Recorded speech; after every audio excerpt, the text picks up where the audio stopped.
하나님의 말씀 성경에는 대략 한 7천여 개가 넘는 언약들이 기록되어 있습니다.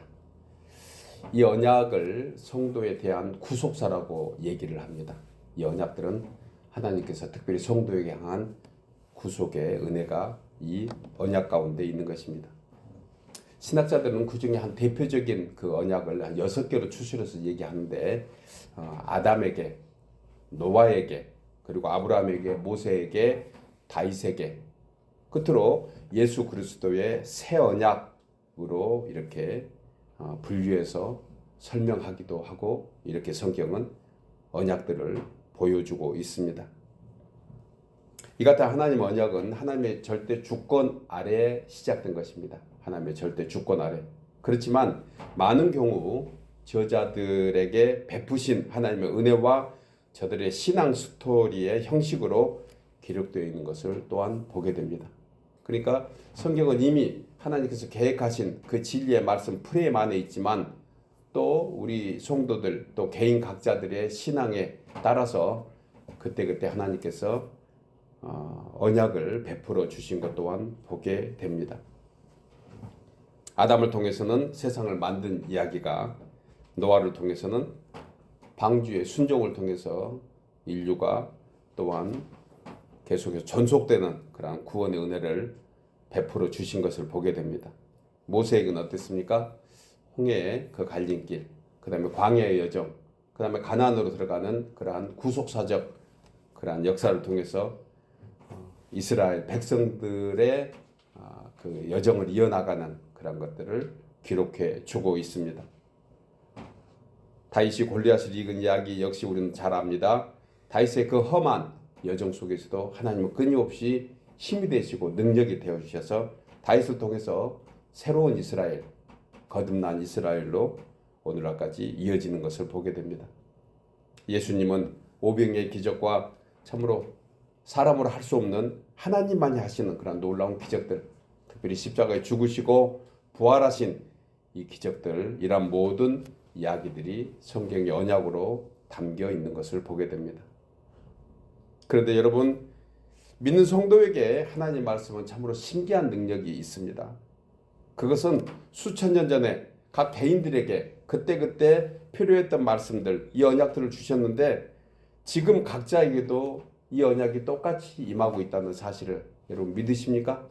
이미 지난 얘기입니다. 다 지난 것 같이 과거의 이야기지만, 이야기가 오늘날 믿는 우리에게 똑같이 임하고 있는 것을 우리는 기억해야 합니다. 이 역사를 어떻게 우리에게도 만들어낼 수 있을까요? 그것은 무엇보다도 믿는 것입니다. 그래서 성도의 역사는 믿음의 역사다. 이미 구약 성경에 나와 있는 모든 역사, 그리고 신약에서, 그리고 요한계시록에 나와 있는 미래의 모든 역사는 다 믿음의 역사인 것입니다. 따라서 아담이 곧 내가 되어야 하고 노아가 내 자신이 될 수 있는 것입니다. 아브라함에게 언약하신 것들이 곧 우리 각자에게 하신 언약이고, 그리고 그 말씀을 믿는 것이 우리는 이제 하나님께서 과거에 있었던 그러한 역사를 나의 역사로 만들어갈 수 있는 것입니다. 모세에게도 다윗에게도 바울에게는 물론 수많은 선지자들과 제자들에게 하신 말씀이 곧 내게 하신 말씀으로 믿어질 때, 그 언약이 곧 주님과 나와 오늘 맺어지는 새 언약이 되는 줄 믿습니다. 히브리서 4장 12절에 하나님의 말씀은 살았고 운동력이 있어 좌우에 날선 어떤 곰보다 예리하여 홍과 영과 및 관절과 골수를 찔러 쪼개기까지 하며 또 마음의 생각과 뜻을 감찰하시나니, 6절에서는 그래서 믿음이 없이는 하나님을 기쁘시게 하지 못하나니 하나님께 나아가는 자는 반드시 그가 계신 것과 또한 그가 자기를 찾는 자들에게 상 주시는 이심을 믿어야 할지니라. 아멘입니까? 지금 이 예배에 나오신 모든 분들이 그와 같은 믿음으로 나온 줄 믿습니다. 하나님이 계시는 것을 믿고 하나님을 찾는 자에게 가장 좋은 것을 베풀어 주시는 그러한 하나님이신 것을 믿는 순간, 오늘 예배는 결코 헛된 것이 아니고 하나님께 영광이 되고 우리에게는 큰 은혜의 시간이 되는 것입니다. 따라서 하나님의 말씀에는 과거, 현재, 미래가 없습니다.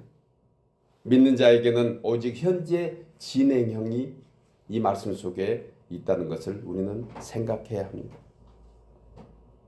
오늘 우리는 해마다 돌아오는 기독교 절기 중에 참으로 중요한 시기를 맞이하고 있는데 다름 아닌 대강절 혹은 대림절이라고 불리는 그러한 절기인 것입니다. 라틴어로 어드벤티우스, 영어로는 어드벤트 혹은 커밍이라는 그러한 단어로 해석되고 있는데 이것은 온다라는 뜻입니다. 온다. 누가 오죠? 예수 그리스도께서. 그래서 그분은 히스토리입니다. 히스, 그의 이야기인 거죠. 두 단어가 곧 역사인 것입니다. 이 대림절은 주님이 주현하시는, 즉 나타나시는 것을 기념하기 위해서 주 한 4세기 이후부터 이 대림절에 대한 그러한 절기를 지켜왔습니다. 그러다가 한 6세기 때 예수 그리스도의 철임과 재림을 지키기 위한 의미 있는 절기로 성도된 우리에게 종말에 있을 구원과 생명의 빛이 되시는 주님을 바라보는 소망의 절기와 기쁨으로 맞이하기 시작했던 것입니다. 이처럼 대림절은 해마다 맞이하는 절기지만 지난해보다 더욱 새로운 것이 무엇일까요? 그것은 한 해 동안 우리의 신앙이 분명히 알게 모르게 성숙되어 있다는 것입니다. 공감하십니까? 예, 우리 자신이 돌아오면 늘 신앙이 더해질수록 부족해요, 주님. 예전보다 못한 것 같아요. 그렇지만 그래도 분명히 나무가 때를 따라서 한 해 동안 자란 것처럼 우리의 신앙도 예배 가운데, 말씀 가운데, 기도 가운데 성령의 인도하심 따라서 알게 모르게 분명히 자라시리라고 생각합니다. 작년보다 지금 우리가 주님을 맞이할 날이 또 하나는 더 가까워졌다는 거예요. 더 가까워졌습니다. 작년보다 무엇이 다릅니까? 우리는 크게 두 가지를 생각하고 있는 거죠. 하나는 내 신앙이 알게 모르게, 주의 은혜가 알게 모르게 쌓였던 거예요. 또 하나는 분명히 우리가 원하든 원치 않든 우리는 주님을 만나는 시기가 더 가까워졌다는 사실입니다. 지금 성도된 우리의 자세는 어떠했는지 돌아볼 수 있는 것이 바로 이것인 거죠. 여러분, 작년보다 분명히 우리는 하나님을 더 가까이 만날 수 있는 그러한 시간들로 되어가고 있습니다. 이것이 바로 대림절을 맞이하는 우리의 의미입니다.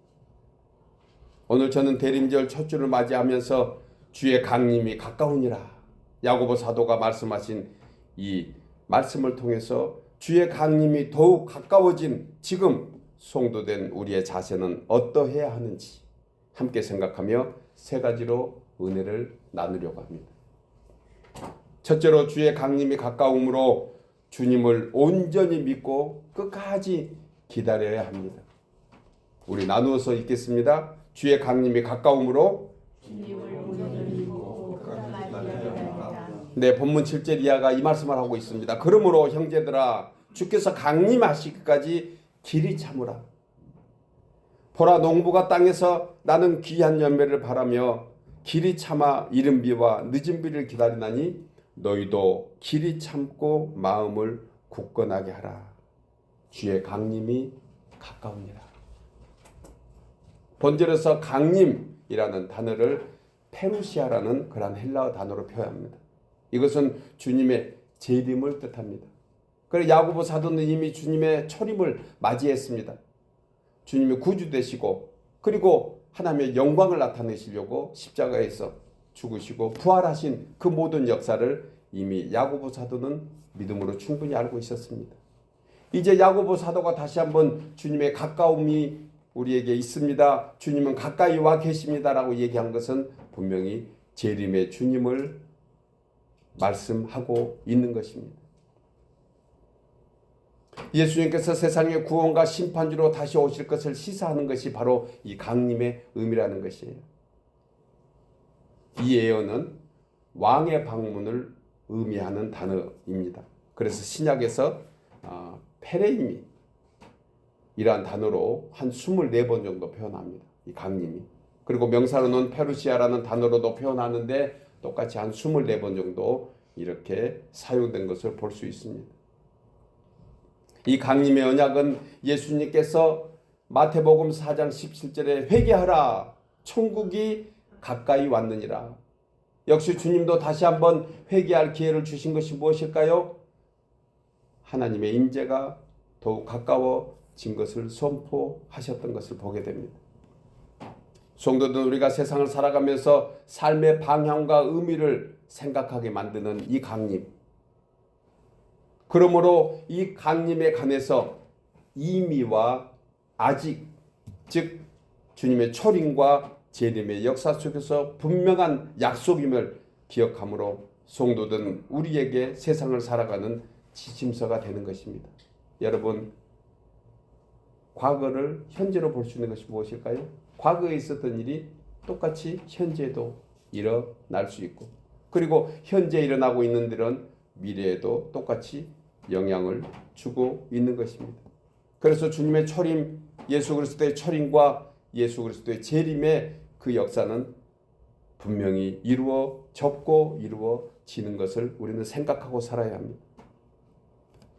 여러분, 예수님께서 인간의 몸을 입고 낮고 천한 종으로 이 세상에 오신 성탄은 비록 우리가 보지 못했지만 2000년 전 이사야와 미가의 선지자뿐만이 아니고 수많은 선지자들의 예언대로 십자가에서 죽으신 것은 이미라는 과거 속의 역사적인 사실입니다. 믿으십니까? 이미 내가 보지는 못했지만 성경에서 말씀하신 그대로 또한 다시 재림의 예언도 그대로 성취되는 것을 믿어야 합니다. 생각해보면 이 사실을 알고 믿을 수 있는 것이 얼마나 복된지 모릅니다. 성도의 축복이 무엇입니까? 여러분, 세상에서 잘 먹고 잘 사는 것 또한 필요할 것입니다. 그러나 이보다 더 중요한 것은 주의 말씀이 가감없이 믿어지고 그 말씀이 우리 심령에 잘 박힌 목과같이 박혀 흔들리지 않고 생명력이 되어서 우리 속에 역사하는 그 자체가 은혜이고 축복이지 않겠습니까? 그런데 이 같은 강림에 관하여 요한계시록 20장 11절에서 보면 백보자 심판의 날에 예수님께서 생명책에 이름이 기록된 주의 백성은 구원하시고 그들의 대적자들과 불신자들은 심판하실 것을 말씀합니다. 여러분, 초림의 성탄은 모든 인류를 사랑하셔서 십자가의 대속의 보혈로 믿는 자에게 구원에 이르도록 하시는 것이라면 다시 오실 주님, 재림의 주님은 그런 모습이 아닙니다. 재림의 주님은 왕으로 오십니다. 심판주로 오시는 거예요. 만왕의 왕 만주가 되셔서 믿는 자에게는 구원을 베푸시고 믿지 않는 자에게는 벌을 주시고 심판하시는 그러한 주님으로 온다는 사실을 우리는 초림과 재림의 주림 속에서 확실히 알아야 하는 것. 따라서 야고보 사도는 이 같은 주의 강림이 가까운 이때에 성도된 우리의 신앙을 위해서 농부로 비유합니다. 8절에 너희도 길이 참고 마음을 굳건하게 하라. 이렇게 말씀하시면서 주님의 임재와 농부의 인내를 연관시키는 것을 보게 됩니다. 이것은 농부가 귀한 열매를 바라며 이른 비와 늦은 비를 기다리듯 성도된 우리는 믿음 안에서 참고 마음을 굳건하게 함으로 흔들리지 말고 인내하라는 것입니다. 여러분, 농부가 봄에 씨앗을 한번 파종했다고 그가 할 일 다 했다고 하지 않습니다. 어떤 식물학자가 얘기합니다. 우리 식탁에 토마토가 올라오기까지 농부의 손길이 얼마나 가는가? 얼마 정도 될 것 같아요? 자료에 하면 33번 정도 그 손길이 가야지 그 열매를 거둘 수 있다고 그렇게 얘기하는 것을 보게 됩니다. 이처럼 농부는 봄에 씨앗을 파종하고 그리고 씨앗을 뿌리고 그 가지 그것을 기경하며 살펴줍니다. 어린 새싹이 나와서 혹시 말라 죽지 않을까 물을 주면서 여름의 더위와 그리고 강풍에 혹시 쓰러지지 않을까 하는 그러한 염려와 걱정으로 살펴주는 것을 보게 됩니다. 가을에 결실하도록 수없이 살피고 또 살피는 것, 그래야 겨우 귀한 열매를 소망하는 믿음이 있는 것입니다. 농부가 바로 그 모습인 것입니다. 여러분, 우리의 신앙을 위해서 얼마나 돌아봅니까? 하루의 신앙을 위해서 내 신앙이 얼마나 잘 자라고 있는가? 혹시 악한 사탄마귀가 나의 신앙을 혹시 망가뜨리고 파괴하고 걷어가 버리지 않을까 염려하는 그러한 모습이 바로 농부에게서 배울 수 있는 그러한 신앙의 텃밭인 것을 우리는 잊지 말아야 합니다. 그래서 농부는 가뭄 때에도 절망하지 않고 끝까지 하늘을 보면서 작은 구름에도 기대하고 단비가 오기를 바라는 그러한 마음 잊지 않는 것을 우리는 보게 됩니다. 언젠가 때가 되면 반드시 비를 내려주실 하나님의 은혜를 사모하는 믿음을 저버리지 않는 것처럼 주님의 오심도 그와 같이 우리의 신앙을 굳게 하고 인내하는 것을 우리는 잊지 말아야 합니다. 반드시 비는 옵니다. 그 언제일지 모르지만 이처럼 우리 주님은 반드시 옵니다. 우리가 먼저 가서 주님을 만나든 주님의 때가 돼선 우리에게 찾아오시는 반드시 오신다는 사실, 이것이 강림절기에 우리에게 주는 교훈이 아니겠습니까? 본절의 마음을 굳건하게 하라. 이것은 쉴 새 없이 밀려오는 유혹과 시험의 한복판에서 믿음을 견고하게 붙잡고 흔들리지 말라는 것입니다. 따라서 우리의 마음을 흔드는 수많은 유혹과 고난과 핍박이 있을 텐데 이를 잘 견뎌내는 능력은 무엇이라고요? 주의 강림이 가까움을 알라는 것이. 내일일지 오늘 밤일지 알지 못하니 우리는 끝까지 소망하며 견뎌야 되는 것. 그 순간순간 영광의 주님을 바라볼 때 믿음으로 승리하게 되는 줄 믿습니다. 끝까지 바라보는 것이에요. 인내는 한순간 한 번에 하는 것이 아닙니다. 끝까지인 것입니다. 야고보서 1장 12절에 시험을 참는 자는 복이 있나니 이는 시련을 견디어낸 자가 주께서 자기를 사랑하는 자들에게 약속하신 생명의 멸류관을 얻을 수 있기 때문입니다. 시험을 참는 자가 복이 있는 이유가 무엇이라고요? 생명의 멸류관, 약속하신 것을 그 언제가 주시는 것을 믿는 것. 사랑하는 여러분, 성도들, 우리가 다시 오신 주님의 기쁨이 되기 위해서 끝까지 믿음으로 견뎌서 이겨낼 때 생명의 멸류관, 영광의 멸류관, 썩지 않는 의의 금멸류관으로 상 주실 줄 믿고 우리 모두 끝까지 주님을 믿고 의지하는 그러한 귀한 주의 성도들 되기를 주의 이름으로 축복합니다. 두 번째로 주의 강림이 가까움으로 원망하지 말고 주의 고난에 참여해야 합니다. 나누어서 읽겠습니다. 주의 강림이 가까움으로 원망하지 말고 주의 고난에 참여해야. 본문 9절 이하에서 형제들아 서로 원망하지 말라. 그리하여야 심판을 면하리라. 보라, 심판주가 문 밖에 서 계시니라. 형제들아 주의 이름으로 말한 선지자들을 고난과 오래 참음의 본을 삼으라. 본절에서 원망, 여러분 여기는 아주 깊은 의미가 있습니다. 그냥 우리는 원망 이 단어를 생각하면 어떤 상대가 있다고 생각하는 거예요. 그렇잖아요. 원망하지 마라, 이것을 그렇게 쉽게 받아들일 수 있는데 사실 원문을 찾아오면 다른 의미를 가지고 있습니다. 이것은 신음 혹은 탄식의 뜻을 가지고 있어요. 그러니까 누구에 대한 원망이 아니고 자기 자신에 대한 원망으로 해석하고 있다는 사실을 우리는 본문에서 알 수 있습니다. 탄식하거나 신음 같은 지속적인 그러한 절망에 빠지지 말라는 것입니다. 따라서 본문에 원망하는 것은 사람이나 어떤 상황에 대한 반응이 아니라 하나님을 온전히 믿지 못하는 불신앙의 모습으로 야고보 사도는 우리에게 말씀하고 있는 것입니다. 여러분, 가끔 우리가 한숨 쉽니다. 저도 어떤 사람들을 만났을 때 그냥 한숨이 습관되는 사람들이 있더라고요. 한숨 쉬는 것 듣고 옆에서 뭐라고 얘기합니까? 얘가 땅 꺼지겠다. 절망인 거예요. 한숨 쉬면서 하늘로 올라가겠다 하는 사람을 들어본 적이 없습니다. 한숨은 불신앙의 한 모습인 거예요. 이것이 바로 원망하는 그러한 모습인 것입니다. 따라서 성도된 우리가 세상을 살면서 만족되지 않는 일이나 원치 않는 사건으로 인하여 불평과 원한의 탄식을 하지 않을 뿐만 아니라 오히려 감사하며 기뻐할 수 있는 능력이 어디서 올까요? 주의 강림이 가까운 것. 주님이 다 듣고 계신다. 주님이 알고 계신다. 이 믿음이 우리 가운데 필요한 것입니다. 이렇게 믿고 있을 때 원망 대신에 기쁨과 감사의 찬송이 우리 마음에 나오게 되는 줄 믿습니다. 왜 그럴 수 있을까요? 심판주 되시는 주님이 우리 편이 되어주셔서 대적자들에게 반드시 갚아주시기 때문입니다.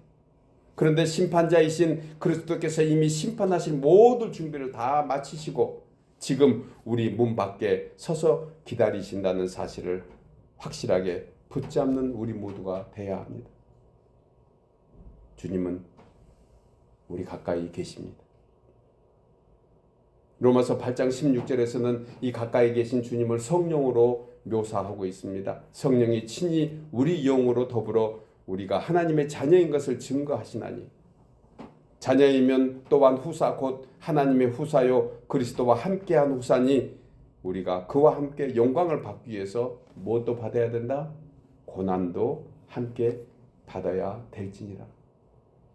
생각컨대 현대의 고난은 장차 우리에게 나타날 영광과 좋게 비교할 수 없도다. 여러분, 우리는 영광만 바라고 있습니다. 우리는 우리 생각대로 잘 되는 것만 바라고 있습니다.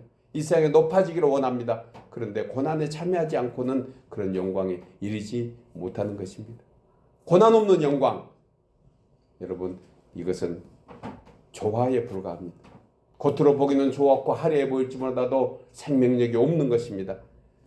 영광에는 반드시 고난, 그리스도와 함께하는 그러한 믿음이 있을 때 온전한 영광에 이르게 되는 것입니다.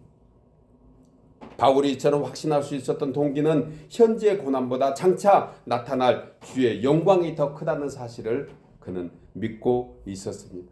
우리가 왜 지금 현재 고난이 우리에게는 오히려 하나님 안에서 은혜가 될까요? 그것은 이 고난이 주의 영광과 비교할 수 없는 그러한 사실이라는 것입니다. 현재 우리가 당하는 고난은 장차 우리에게 나타날 영광과 좋게 비교할 수 없도다. 믿는 저와 여러분 되기를 주의 이름으로 축복합니다. 현재 어렵고 힘들다고 해서 믿음 때문에 혹여나 환난 가운데 있다고 해서 여러분 실망하거나 좌절할 필요 없습니다.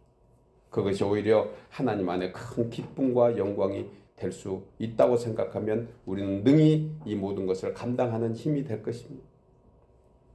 이 언약을 믿기에 초대교회 성도들은 터베켜는 죽음이라도 고통과 헐벗는 굶주림의 속에서도 결코 믿음을 저버리지 않고 어떤 일에 있어서도 천국 소망을 포기하지 않을 수 있었던 것은 이 세상의 삶이 잠시라는 것.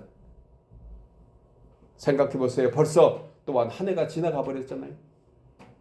그 언젠가 2000년 시작하면서 밀리면 새로운 시대를 하면서 온갖 모든 어떤 컴퓨터부터 시작해서 어떤 행정이 다 1999 숫자에서 2000년으로 바뀌면서 어떤 두려움 속에 있었던 그 세월이 벌써 22년이나 지나버렸습니다. 어느 사이에 2023년도를 바라보는 이 한 해 어떤 사람이 얘기합니다. 세월이 100불짜리 헐어놓은 것과 똑같다고. 그냥 헐어서 쓰면 금방 잔돈되는 것처럼 2023년도 한 해 시작하면서 신년 감사예배 드리면 어느 사이에 송구예배로 가까워지는 이 세월 속에 우리가 무슨 영광을 보겠다고 이 땅에 소망이 있겠습니까? 예전보다 세월 흐르면서 건강이 또 좋아지고 강건해진 사람이 누가 있겠습니까? 다 약해지고 망가지고 심지어 쇠도 녹아지는 이 세상에 알 수 없는 이 불확실한 시대에 하나님 안에서 우리가 가질 수 있는 것은 무엇입니까? 오직 예수 그리스도 그분 잘 믿는 것입니다. 공감하십니까? 세월은 다 흐르고 망가지고 없어지지만 예수 그리스도 믿는 그 믿음만이 우리에게 영원하기 때문에 그렇습니다. 초대교회 성도들이 그런 모습 보여주고 우리에게 교훈하고 있는 거 아니겠습니까? 이제 조만간 영원한 천국에 가는데 이 땅에서 그리스도를 부인하고 천국을 잃어버린 채 몇 년 더 부귀영화를 누린다고 무슨 의미가 있겠는가? 무슨 기쁨과 행복이 있겠는가? 이런 생각은 초대교회 성도들이 뚜렷하게 했던 것을 우리는 보게 됩니다. 히브리 기자는 이런 사람들에 대해서 이렇게 얘기합니다. 히브리서 11장 38절에 이런 사람은 세상이 감당하지 못한다. 야, 얼마나 멋진 얘기입니까? 세상이 나를 감당하지 못한다. 세상의 어떤 환난과 어려움 속에서도 세상은 나를 결코 그런 것에 넘어뜨리지 못한다. 그래서 세상은 나를 감당하지 못한다. 한 주간 이 말씀이 우리에게 지침이 되기를 주의 이름으로 축복합니다. 나는 세상이 감당하지 못해. 나는 어떤 일에 있어서도 세상이 나를 함부로 하지 못해. 나는 하나님의 사람이야. 오늘날 우리의 삶의 현장에서 이런 믿음으로 살아갈 때 원망, 불평은 사라지고 오히려 그리스도와 함께 고난에 참여하는 것이 더 기쁘고 보람으로 살아가는 우리의 모습이 될 것입니다. 여러분, 성도된 우리의 영원한 종착역은 어디입니까? 천국입니다. 아멘. 천국입니다. 하나님께서 우리에게 그와 같은 은혜를 베풀어 주셨습니다. 이제 예수님께서 그 모든 초소를 마련해 두시고 이제 때가 되면 우리가 가든 그분이 오셔서 우리를 그곳으로 인도해 가실 것입니다. 그리고 저 천국에서 주님과 함께 세세토록 왕노릇하며 영생 복락을 누리게 하실 것입니다. 사랑하는 여러분, 주의 강림이 가까울 정도가 아니고 이제 주님의 재림이 문 밖에 서서 기다리시는 그 주님의 모습으로 우리에게 알려주고 있습니다. 문 밖에 주님이 서 계십니다. 저 먼 곳에 계시는 주님이 아닙니다. 그러므로 무슨 일에 있어서 원망하거나 탄식하지 말고 그리스도의 고난에 기쁨으로 참여하여 문 밖에 서서 계신 그 주님, 문만 열고 나가면 만날 수 있는 그 주님, 가까이 있는 그 주님 안에 소망을 잃지 않는 우리 모두 되기를 주의 이름으로 축복합니다. 마지막 세 번째로 주의 강림에 가까움으로 말과 행실에 경건하며 진리로 행해야 합니다. 나누어서 읽겠습니다. 주의 강림이 가까움으로 말과 행실에 경건하며 진리로 행해야 합니다. 본문 12절에 형제들아 무엇보다도 맹세하지 말더니 하늘로나 땅으로나 아무 다른 것으로도 맹세하지 말고 오직 너희가 그렇다고 생각하는 것은 그렇다 하고 아니라고 생각하는 것은 아니라 하여 정죄받음을 면하라. 본절에서 야고보 사도는 아무렇게나 맹세하지 말고 또한 아닌 것에 대해서는 단호하게 아니라 하고 안 된다고 하라고 말씀합니다. 세상에 휩쓸리다 보면 분명히 신앙과 전혀 동떨어지고 대립되는 것에 우리는 마주하게 됩니다. 그때 우리의 반응은 무엇입니까? 어떤 사건에 따라서 어떤 상황에서 말과 행실에 진실하고 그리고 진리 안에서 행해야 정죄함을 면한다고 오늘 야고보 사도는 말씀해주고 있습니다. 그러므로 성도된 우리라도 거듭난 행실에 열매가 없고 제약된 세상을 따라 살다 보면 결국 마지막 날 구원과 상급은 받지 못하고 죄인의 심판을 피할 수 없다고 경고하고 있습니다. 여러분, 성도든 우리가 주의 은혜로 하나님의 자녀가 되었지만 사실 아직 연약한 죄인에 불과합니다. 우리 집사님 기도할 때 그 기도하지 않았나요? 우리는 아직 연약합니다. 부족할 수밖에 없어요. 그러다 보니 때로는 거듭나지 못한 본성의 모습이나 그러한 말이나 행동이나 우리의 모습들이 불쑥 뛰쳐나오는 것 우리 모두가 잘 알고 우리 스스로 공감하고 있는 것. 생각해보면 지난날 은혜로운 말이나 행동보다 그렇지 못한 모습들이 더 많다는 것에 우리 모두가 함께 공감할 것입니다. 왜 그랬을까? 그때 좀 더 참을 걸, 그때 좀 더 지혜로울 걸, 그때 좀 더 은혜로울 걸, 송도다울 걸, 믿음으로 할 걸 후회하면서 회개하는 이유가 어디 있을까요? 그럴 때마다 여러분들은 스스로 무슨 답을 찾아내십니까? 여러분, 결국 말이나 행동이 주님을 온전히 닮지 못해서 그런 것이 아닐까요? 그래서 사도 바울은 골로새에 있는 성도들에게 귀한 교훈으로 다시 한번 말씀합니다. 골로새서 3장 23절에 무슨 일을 하든지 마음을 다하여 누구에게 하듯 하라? 주께 하듯 하라.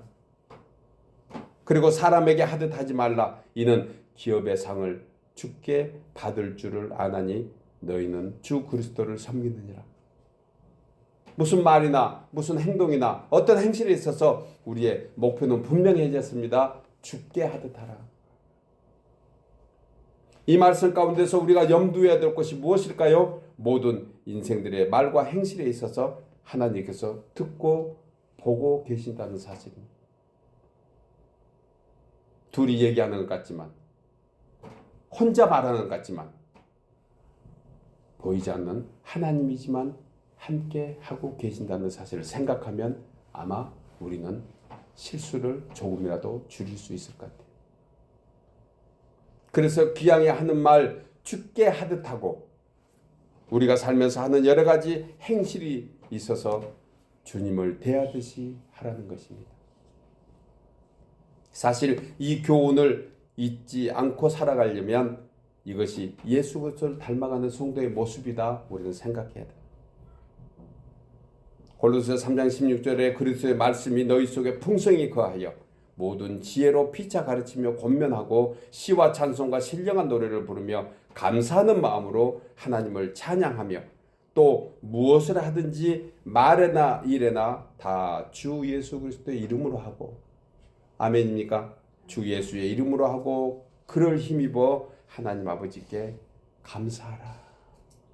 추수감사절, 감사절개만 감사하는 것이 아니고 우리는 항상 원망 불평 대신에 감사로 이어갈 때 하나님께서 들으시고 우리의 심령에, 우리의 모든 여건 상황에, 우리의 가정의 어떤 관계에서 축복으로 인도해 주실 줄 믿습니다. 여러분, 성도는 이 세상의 삶으로 끝나는 것이 아니라는 사실을 믿는 사람입니다. 세상 사람과 차이가 무엇일까요? 세상 사람은 이 세상이 끝나는 걸로 생각합니다. 그래서 하고 싶은 대로 하는 거예요. 우리가 인내할 수 있는 것은 무엇입니까? 우리는 장차올 세상을 소망하면서 하는 것이. 그래서 그 언젠가 주님 앞에 서면 누구나 할 것 없이 말과 행실에 그대로 보응을 받게 될 것입니다.